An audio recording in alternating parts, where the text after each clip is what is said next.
I woke up to my mother hovering over me with scissors. Half my hair was already gone. "What are you doing?" She smiled. "Your sister's wedding is tomorrow. You can't look better than her." My sister was filming and laughing. I grabbed my phone and recorded them back. That video got 2 million views by morning. I woke up to the cold press of metal against my scalp and my mother's face hovering 6 inches above mine. Scissors in hand, chunks of my hair scattered across the pillow like autumn leaves. "What are you doing?" My voice came out groggy, confused, still half trapped in whatever dream I'd been having before the nightmare started. She smiled. Not a concerned smile, not an apologetic smile, the satisfied smile of someone who'd just solved a problem. "Your sister's wedding is tomorrow. You can't look better than her." I felt the weight of what was missing before I fully understood what had happened. 3 years of growth, 3 years of careful maintenance, expensive conditioners, protective styles, patience, gone. I could feel the uneven patches where the scissors had chopped through, some sections so close to my scalp that cool air touched skin. My sister Megan was standing in the doorway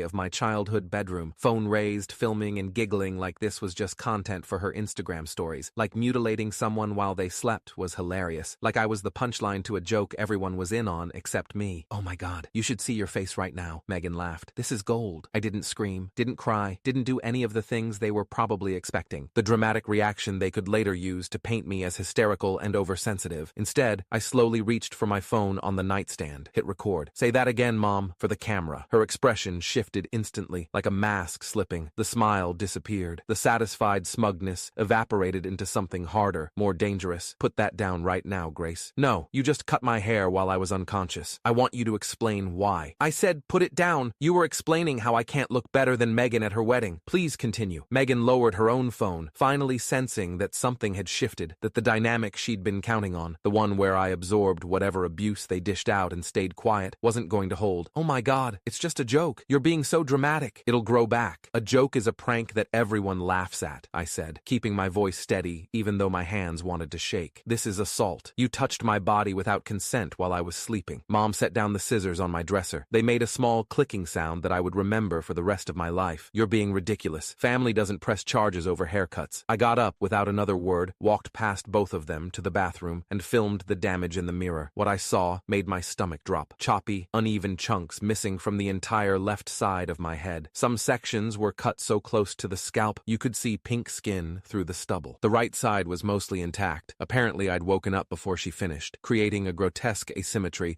that looked like someone had attacked me with garden shears. Because someone had. I filmed it all. The patches, the length differences, the spots where she'd gotten so close she'd nicked my scalp, tiny beads of blood visible in the bathroom light. I filmed my own face, the shock, the betrayal, the anger I was barely containing. Then I went back to my room, packed my bag in silence while they watched, and walked out of my parents' house at 2:47 a.m. without saying a word. I never went back. I'm Grace Chen, 24 years old, and I'd been the family disappointment since I was old enough to be compared to my sister. Megan was 2 years older, and from the moment I was born, I existed in her shadow. She was the beautiful one. That's what our mother always said, like it was an objective fact rather than a devastating choice. Megan had our mother's features, her bone structure, her effortless grace. I looked more like our father's side of the family, which apparently made me less valuable in our mother's eyes. Growing up, the comparisons were constant and cruel. Megan got the better clothes, the better bedroom, the better opportunities. When she wanted dance lessons, Mom drove her to classes 3 times a week. When I wanted to learn piano, Mom said it was too expensive, even though Megan's dance tuition was twice as much. "Megan has a gift," Mom would explain. "You're more practical." Practical, the consolation prize adjective. By high school, I'd learned to make myself small, to dress down, to avoid situations where I might accidentally draw attention away from Megan, to exist in the margins of our family photo,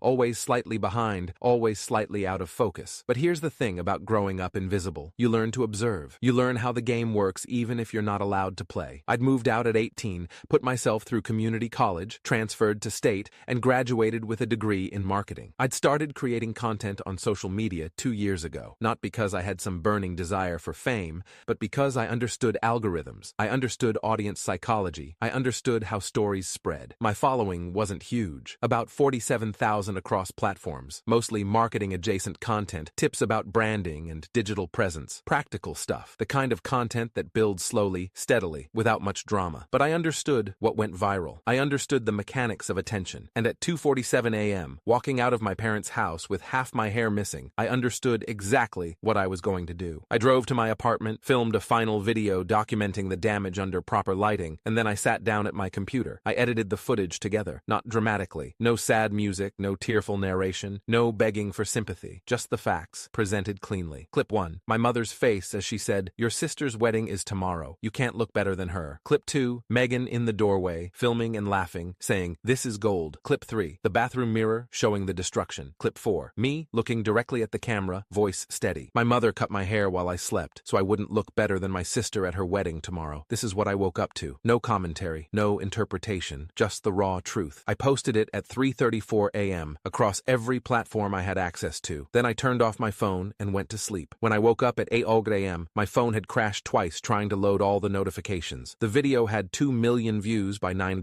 a.m. By noon, it was at 5 million. I'd gone viral before. Once, a video about marketing psychology had hit 200,000 views, and I'd thought that was big. This was different. This was the kind of viral that changes your life, whether you want it to or not. People had found everything. That's the thing about the internet. Once it decides to care, it really cares. They'd found Megan's wedding registry, her venue, her photographer's business page, her florist, the hotel where the reception was supposed to be held. The venue started getting flooded with one-star reviews from strangers, despite having nothing to do with what happened. "I will never hold an event at a location that supports family abuse," one review said, which was completely unfair to the venue, but impossible to stop. Her photographer, a woman named Sandra Chen, no relation, who ran a small portrait studio in our hometown, posted a statement by 11 a.m. After careful consideration and review of recent events involving a client, Chen Photography has decided we are no longer affiliated with the Henderson Miller wedding. We wish all parties the best, but cannot in good conscience continue our professional relationship. Sandra told me later, after everything died down, that she'd been getting threatening messages and had worried about her other clients finding out she was photographing the sister who laughed while her mom assaulted someone. She felt terrible about backing out, but she had a business to protect. I understood. I didn't blame her. 3 of Megan's bridesmaids publicly dropped out by 2 p.m.,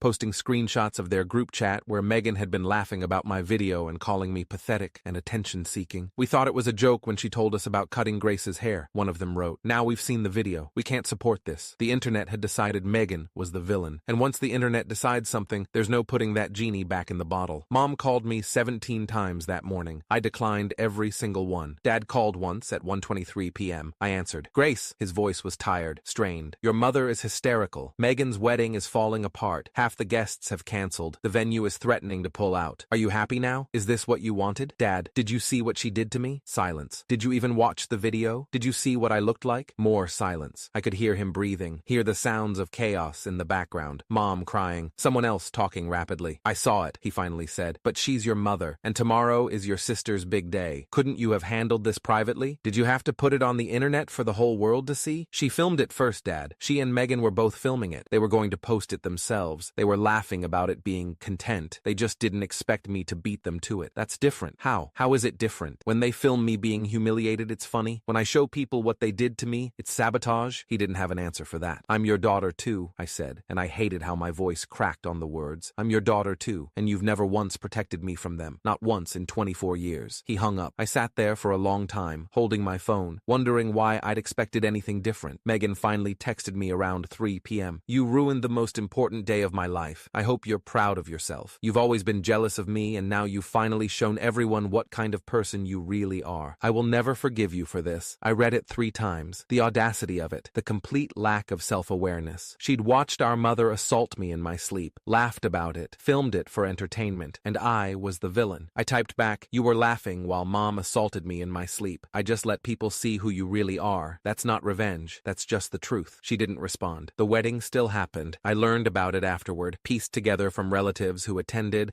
and strangers who'd somehow gotten inside information and posted about it online. 12 guests showed up instead of the expected 87. The venue had canceled at midnight, citing security concerns after someone posted the address online and made vague threats. My parents had scrambled to move everything to their backyard, setting up folding chairs and a borrowed canopy at 6 a.m. No professional photographer, no DJ, no caterer. They'd canceled too, afraid of the association. A cousin filmed the ceremony on his iPhone. The food was whatever my mother could throw together from the grocery store at the last minute. The biggest drama happened at the altar. Tyler Miller, Megan's fiancé, now husband, apparently had no idea any of this had happened until guests started canceling, and his phone started blowing up with messages from friends asking if he knew what his future wife had done. He confronted her right there, in front of the remaining guests, asking if the video was real. She admitted it was. My cousin Jamie told me later that Tyler Tyler just stood there for a long moment, processing, that you could see him calculating something behind his eyes, that everyone expected him to walk away. He didn't. They still got married. But Jamie said he was pretty quiet through the whole reception, barely looked at Megan, left early, claiming a headache. I think about that sometimes. About what kind of person marries someone 2 hours after learning they helped assault their sister, about whether he decided the sunk costs were too high, or whether he genuinely didn't care, or whether he was in shock and just going through the motions. I guess I'll never know. I spent that Saturday at the nicest salon in the city, a place I'd never been able to afford before, but which had reached out through Instagram offering me a free appointment. The stylist's name was Michelle Tran, 23 years in the business, owner of Tran's Studio, semi-famous for working with local celebrities and social media influencers. She'd seen my video like everyone else and had DM'd me at 7 a.m. "I'm so sorry this happened to you. Please come in today. I'll fix it for free. You deserve to feel beautiful." When she saw my hair in person,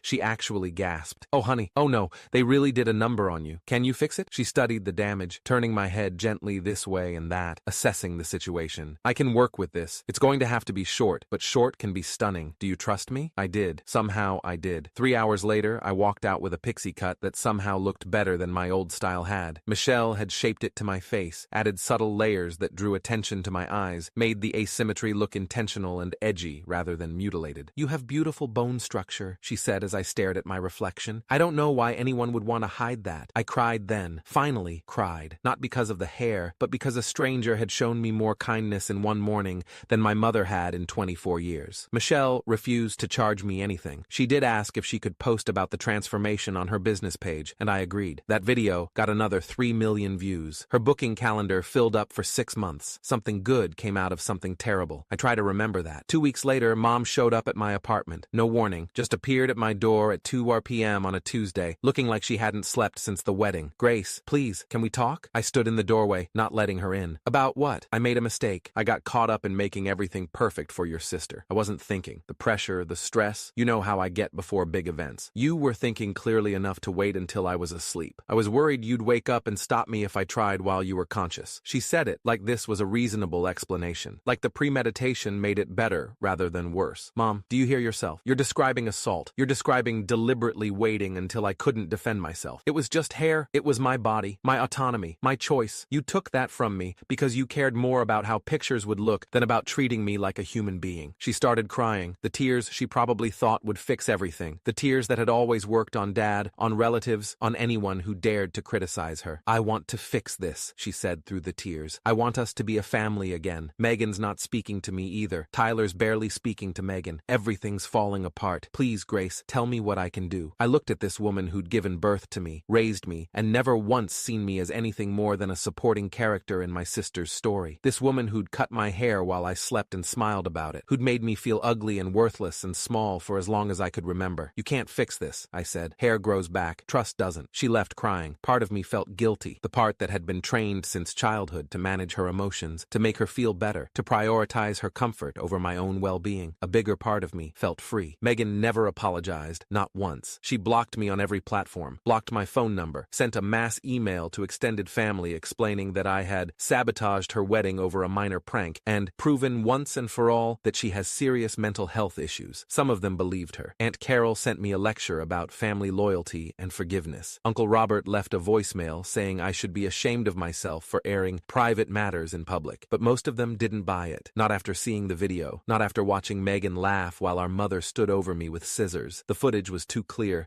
too damning, too impossible to spin. "That woman cut your hair while you slept," my grandmother said when she called. She was 83 years old, didn't understand social media, had only seen the video because someone had shown it to her on their phone. "I raised your mother better than that, or I thought I did." She apologized on behalf of the family. It meant something. Dad sends me texts sometimes. Weather updates, sports scores, a photo of the garden every spring. Never mentions Mom or Megan. Never asks about my life or acknowledges what happened. I think that's his version of choosing a side without admitting it. He can't bring himself to defend me publicly, but he also can't pretend I don't exist. So he sends weather updates, and I respond with generic pleasantries, and we both pretend this is a normal father-daughter relationship. It's not, but it's something. The video hit 11 million views before I eventually took it down. I didn't need it anymore. Everyone who needed to see it had seen it. The story had been told. Taking it down wasn't about protecting anyone, not Mom, not Megan, but about reclaiming my own narrative. I didn't want to be the girl whose mother cut her hair forever. I wanted to be Grace again. Just Grace. My following had grown grown to over 400,000 across platforms. I'd been approached by lawyers about a potential assault case. I'd gotten interview requests from national news outlets. I'd even been offered a book deal, a story about surviving family narcissism, the publisher called it. I turned most of it down, not because I was ashamed, but because I didn't want to build my life around my worst moment. I'd shared the truth because the truth deserved to be shared. That was enough. I did take on a few consulting clients who found me through the viral moment. Brands and creators who wanted advice on crisis management, on authenticity, on what to do when something unexpected blows up your life. That felt right. Taking something terrible and turning it into something useful. My hair grew back, slowly. It's past my shoulders again now, 3 years later. Sometimes I think about cutting it short again. Michelle's pixie cut really did suit me, but something stops me every time. I think I'm still growing. Sometimes people ask if I regret posting the video, if I feel bad about what happened to the wedding, if I wish I'd handled things privately. I don't. Not even a little bit. Here's what I've learned. When someone records you at your most vulnerable and laughs about it, they're counting on your silence. They're counting on the social contract that says family matters stay private, that image matters more than truth, that victims should absorb their abuse quietly to avoid making things awkward. I broke that contract. I showed people exactly who my mother and sister were, in their own words, in their own actions. That's not revenge. That's just the truth finding its audience. And sometimes the truth is loud. Sometimes the truth hurts. Sometimes the truth brings down a wedding. But the truth is still the truth. Last Christmas, I got a card from Tyler, Megan's husband. Just a card, nothing else, with a short handwritten note inside. Grace, I should have walked away that day. I know that now. I stayed because I was overwhelmed, and I thought I was in too deep. That was wrong. I'm sorry I didn't stand up for you. I'm sorry I married someone who could do what she did and laugh about it. I'm in the process of filing for divorce. You were brave. I wasn't. I should have been. Tyler. I read it several times. I don't know why he sent it. Maybe he needed absolution. Maybe he needed to tell someone. Maybe he'd just finally realized what he'd married into and was looking for witnesses to his escape. I didn't respond. I didn't need to. His journey was his own. But I kept the card, filed it away with the screenshots and the documentation and all the other evidence of what my family was capable of, not because I'm planning anything, just because I've learned that the truth, once captured, becomes armor, and I don't intend to be unprotected again. My mother cut my hair while I slept because she was afraid I'd look better than my sister. She was right to be afraid, not because of how I looked, that never mattered as much as she thought it did, but because I'd spent 24 years learning who they really were, learning how to be quiet and observant and patient, learning that sometimes the best response to cruelty isn't to fight back in the moment, but to record it, document it, and let the truth speak for itself. They thought I was the weak one, the practical one, the one who would absorb whatever they dished out and keep coming back for more. They were wrong. I didn't need to destroy them. I didn't need revenge or legal action or any of the dramatic confrontations people always expect. I just needed to show the world exactly who they were. The rest took care of itself.